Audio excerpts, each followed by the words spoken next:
How exciting it is to be here among all these fans. And guys, I've got to warn you, we've got some of your biggest fans in Australia here, and they've got some great questions for you, starting with Ebony. When you decided to come back to Australia, what was the one thing that you looked forward to the most? For me, although we haven't done it at the moment because I haven't got out of bed, is surfing. Old surf culture.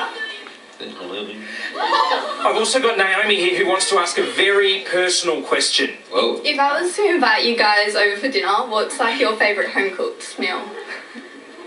That's Shepherd's Pie. personal. Shepherd's Pie. Shepherd's Pie. Now they'll bring in shepherd's pie. Yeah. And I like spaghetti bolognese. Yeah, me too. Spag bowl. Preferably not on your head. It's not on my head. And Naomi, be honest with us, if you could invite the boys over for dinner, would you invite all 5 or just one? All 5. They're all really great, yeah. Oh dear. Madison, very diplomatic. Right. Madison has our next question. Do you have any pre-show rituals that you do to get you hyped for a show? We do our little huddle before every show. And it changes every time. Yeah, that's the But thing. it's us, it changes every We time. change we just pick a random song and then In we go for America it. this summer it was Mysterious Girl by Peter Andre. It's nice. It's a bit Black Eyed Peas at one stage. Yeah, It was Black Eyed Peas, yeah. Here we go, here we go.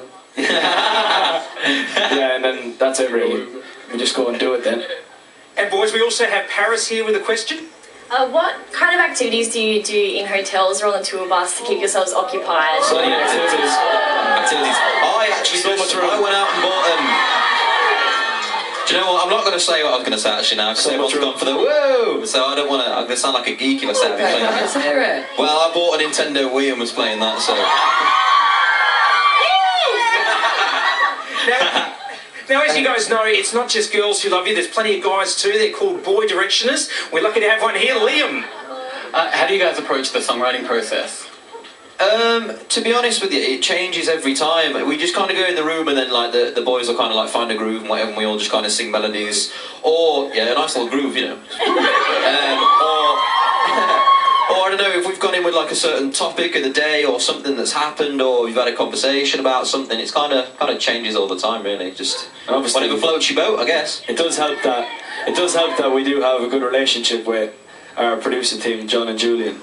And you know, we're really good friends with them, so it's just so easy to go in and just sit down and just someone take out a guitar, play a few chords, and then you come up with a song. Now we've got one last question from Bianca. Where's Bianca? Here in the crowd. Bianca, what's your question?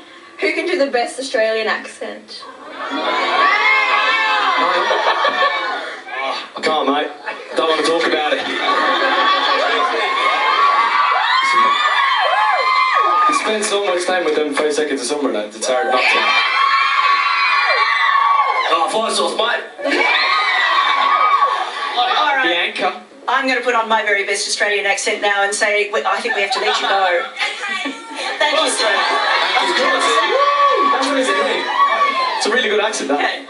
Thank you all for those great questions. I wish we had time for more, but now, it's not over. The boys are going to get ready for their very first performance. It's the hit single from their new album, 4. Here are One Direction with Steal My Girl.